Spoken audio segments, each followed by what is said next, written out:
প্রতিদিন হচ্ছে আমার নাস্তা দেখে অনেকে বোরিং হয়ে যাবেন, তো ভাবলাম যে আজকে থেকে আর নাস্তার ব্লগটা আপনাদের সাথে শেয়ার করব না, কারণ চিয়া সিডস আর ডিম সিদ্ধ দেখতে দেখতে অনেকে বোরিং হয়ে যাবেন। যে প্রথমে ভিডিও শুরু করলেই হচ্ছে ডিম সিদ্ধ আর চিয়া সিড দেখতে দেখতে আর ভালো লাগে না। তো ভাবলাম যে হচ্ছে আজকে থেকে আর এটা করব না, যেদিন ইউনিক কিছু খাবো ডায়েটে আমি তখনই হচ্ছে আপনাদের সাথে শেয়ার করব। তো যাই হোক, আজকে হচ্ছে রান্নাঘরে একটু লেট করেই আসছি।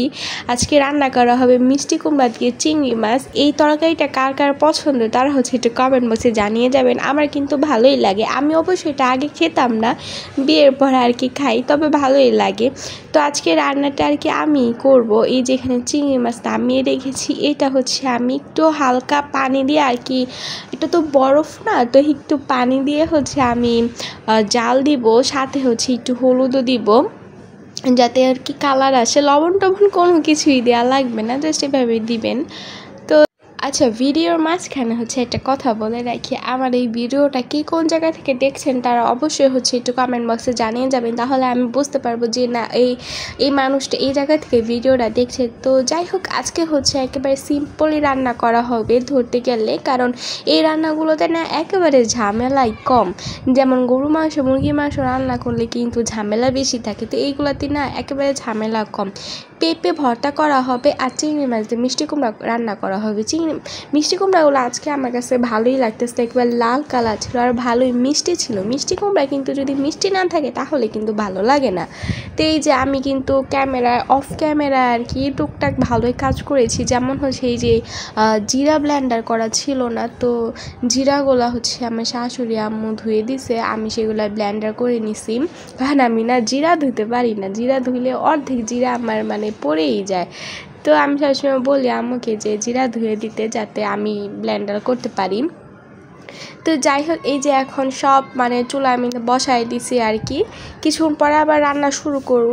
এখন পেঁপেটা সিদ্ধ হইতে দিছি, আর এই যে এখানে আমি হচ্ছে রান্নাঘর আগে ক্লিন করে নিতেছি। রান্নার আগে সবসময় আমার রান্নাঘরে ক্লিন থাকা লাগবে, না হলে রান্না করতে কেমন যেন লাগে, অস্বস্তি লাগে যে এটা হয় না এটা হয় না। আমার আবার অভ্যাস হচ্ছে কি, যেটা রানবো বা একটা চামচ হয়েছে নষ্ট, সেটা আমি সাথে সাথে ধুয়ে রাখি, যাতে পরবর্তীতে কষ্ট না হয়। কষ্ট বলতে এটা আমার ভালো লাগে না যে অগোছালো থাকবে আর সেখানে আমি রান্না করব। তো আমি রান্নার ফাঁকে ফাঁকে কয়েকবার চুলাটা ধুয়া নিই, একটু মুছা নিই আর কি, যাতে একটু কারণ পড়লেই হচ্ছে আমার ভালো লাগে না। তো যাই হোক, এই যে এখানে বরফটা এখনও নরম হচ্ছে না, তো ভাবলাম যে এত ওয়েট কী করবে ভাই, আমার আবার কাজ আছে, আমি কাপড় ধুবো, কাপড় ভিজাইছি।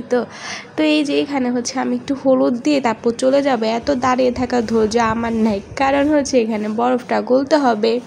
তো এখানে আমি প্রথমে একটু অল্প পানি দিয়েছিলাম, তো দেখি না অনেকক্ষণ হয়ে গেছে কিন্তু গলতেছিল না, তো আমি এরপরে আরেকটু পানি দিয়েছি, কারণ এটা আমি সাথে সাথে নামায় আর কি চুলায় দিয়েছি। তো এইটাই।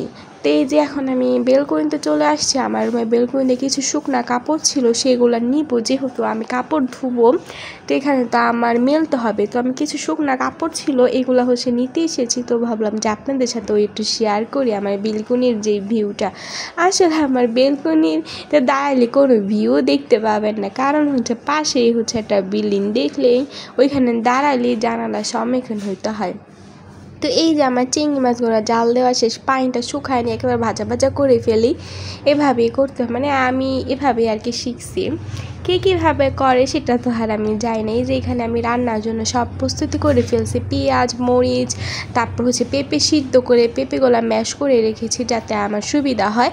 তো আমি একসাথে দুই চুলা আর কি রান্না বসাই দিছি, কারণ আমার রান্না এত দেরিতে করতে ভালো লাগে না, রান্না কি কোনো কাজই হচ্ছে আমার দেরিতে করতে ভালো লাগে না। তো আমি একসাথে দুই চুলা আর কি বসাই দিছি, এক চুলায় হচ্ছে মিষ্টি কুমড়ার জন্য পেঁয়াজ নরম করতেছি, আরেক চুলায় হচ্ছে পেঁপে যে ভর্তার জন্য মরিচগুলো একটু ভেজে নিচ্ছি। এই মরিচগুলো না 4টা দিছি, আরেকটা না কিছুক্ষণ পরে এমন ফুইটা উঠছে, তারপর যাইটা মরিচ কই গেল সেটা আর খুঁজেই পেলাম না। তো যাই হোক, এই জিনিসটা আমার কাছে অনেক হাস্যকর লাগছে, তাই এটা আপনাদের সাথেও শেয়ার করলাম। তারপরে এই যে মরিচগুলো আমার ভাজা শেষ, আমি এখানে হচ্ছে ভর্তার জন্য এখানে বাগার দিব, বাগার দিয়ে আর কি ভর্তাটা করবো। আমার শাশুড়ি বলি যে এভাবে নাকি মজা হতো, আমি এভাবে আর কি করি। তো এই যে এখানে পেঁয়াজ তারপর হচ্ছে রসুন দিয়ে আর কি বাগার দিতেছি। আমি এখানে বারবার করে তেল দিতেছি, তেল হইতেছে না। প্রথমে ভাবতেছি কি যদি একবারে দিয়ে দিই তখন তো তেল বেশি হয়ে যাইব, তখন কি করব।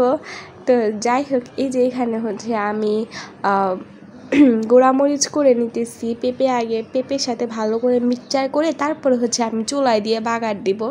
অনেকে অন্যভাবে করে মরিচগুলা কেটে ওইখানে দেয়, তো আমি এটা করি না। আমার কাছে এইভাবে ভালো লাগে দেখে আমি এইভাবেই করি।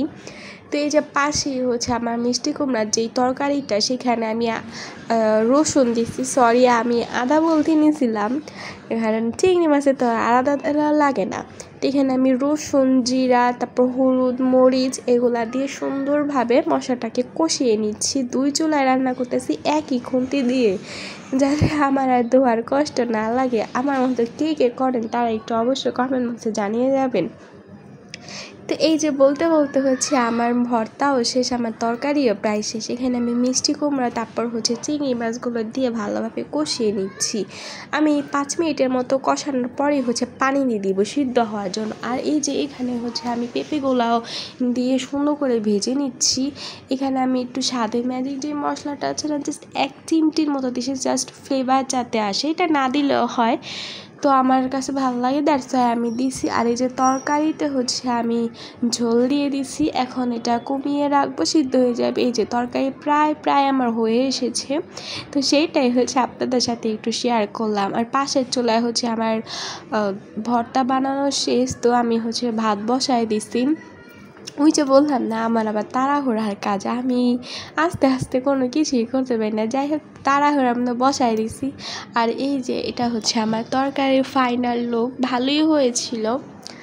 তো কার কার এই তরকারিটা পছন্দ তারা হচ্ছে এটা কমেন্ট বক্সে জানিয়ে যাবেন। আর এটা নিয়েও তো আমি একটা শর্টস ছেড়েছি যে কার কার এই তরকারিটা পছন্দ, একটু কমেন্ট বক্সে জানিয়ে যাবেন। আমার কাছে ভালোই লাগে, তবে একটু যদি ঝাল হয় তাহলে ভালোই লাগে। এখানে আমি ঝাল দিয়েছি ভালো পরিমাণেই।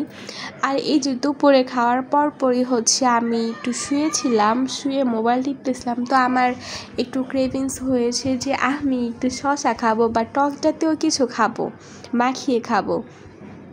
তো আমি তো ডায়েটে আছি, ওয়াটার ফাস্টিং করি, এটা তো আর করা যাবে না। 3টার পর থেকে আর কি আমার ফাস্টিং শুরু হয়েছে। আমি রাতের খাবারটা স্কিপ করতেছি 1 মাস। তো ভাবলাম যে আরে শসা খাই, শসা খেলে তো আর সমস্যা নাই, শসা তো মেদ কমাইবই। তো যাই হোক, এই যে শসা, এখানে লেবু, বিট লবণ আর হচ্ছে গোড়ামরিচ দিয়ে আমি মিক্সচার করছি, পানি দিই না, শুধু লেবুর রস। এভাবে খেয়ে দেখবেন অনেক বেশি মজা লাগে এই খাবারটা।